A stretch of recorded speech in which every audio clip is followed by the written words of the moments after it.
Hey Bible lovers, I'm Tim Nichols and I'm here to bring you your Nichols Worth. And today from AE Bibles, we have a rebind of the CSB Pastor's Bible. I absolutely love the Pastor's Bible. It has a lot of helps in it. I'll put the video of that review in the video description. Meanwhile, let's check out the work of AE Bibles, and I'm going to tell you something, it is really, really good. So first thing I noticed is he puts it in a really nice kind of Allen type box.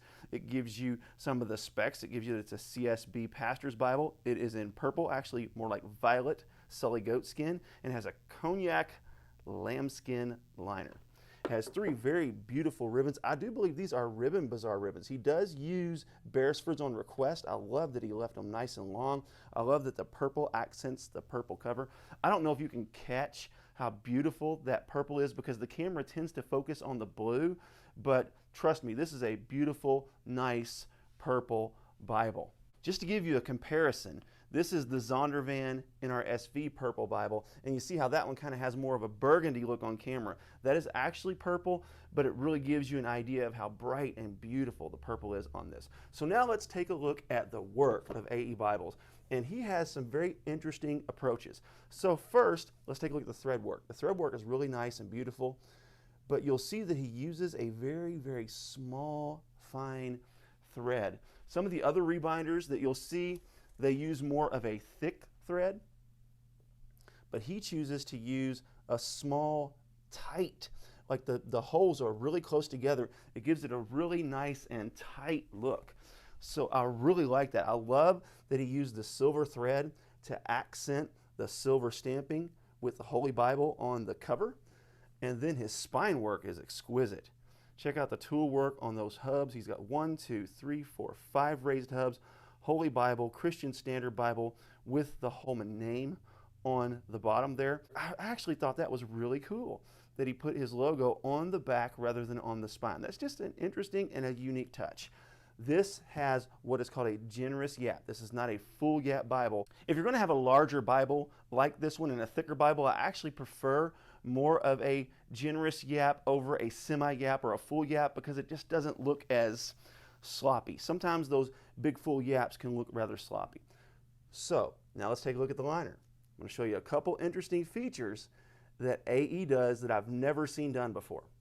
Okay, first of all, he does not fuse the leathers. What he does is he skives those down so thin that look, you cannot even tell the leather isn't fused. It looks like it's fused together, sort of like ICA does his, but this is skived out leather and looks absolutely beautiful. Another thing he does that is extremely different is look at the edgeline tab there. See how small that is? And he does two things to assist this Bible in laying flat, and I'm going to show you the other thing right now. You'll see right here there's a cut. So I asked him, hey, what's that cut about? And what he does is he takes the tab and he cuts it back a little bit further than it's supposed to go on the liner, and he skives that out. You can see the skive mark here. See how the leather's thinner in that point? Now, why would he do that? Well, if you'll notice, it's the same thickness as the edge line here, and what it does is, check this out. It allows that edge line to rest down into the liner, and it gives you this perfectly beautiful lay flat experience. Here we are on the title page, and this Bible is laying perfectly flat. For a rebind, that is pretty difficult to accomplish. You really have a couple choices when it comes to rebinds. The first choice you have is durability to the max. In other words, you reinforce, reinforce, reinforce, reinforce. And what that'll do is that'll cause the Bible to be virtually indestructible, but it's also a little unwieldy because when you open it, it's trying to close on itself.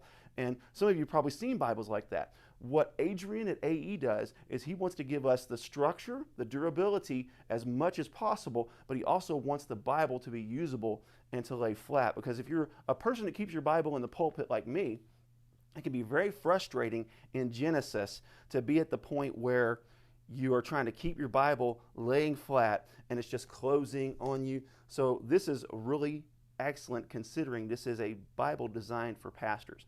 Now, he struggled a little bit on the ink dye on the pages on this one, and I'll tell you why. This paper is super thin, but you can see right there, there's a little bit of bleed over. It only happens probably on about 20 of the pages, but check out the gilding. And you'll see the gilding has some unevenness there.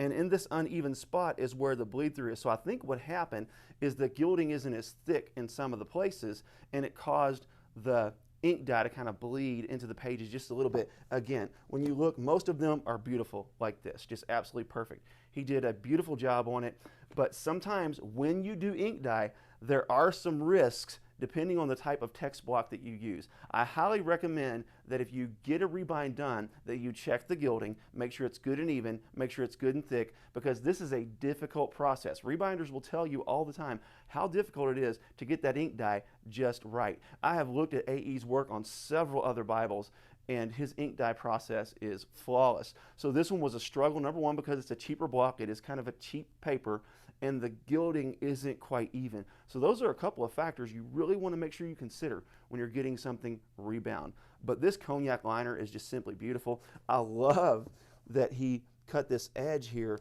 to let that rest down there. Look at that. See how he skived that out? If you look to the right of your screen at this picture, then you'll see kind of one of the ones that he has skived out, so you can get an example of how that looks. But beautiful work. I just can't say enough about what a great job he did on rebinding this Bible. I love that he took a risk and went wild with the color. I love his stamp work. I'll say this. I love all the rebinders out there, but his stamp work is probably the cleanest that I've seen. He has some amazing stamp work. Centered, I mean, look at that. It's straight as an arrow. That looks like it's from a factory. That's hard to believe this was done by hand. So anyhow, there you have it. Keep calm. Jesus son. This is Nicholas Worth.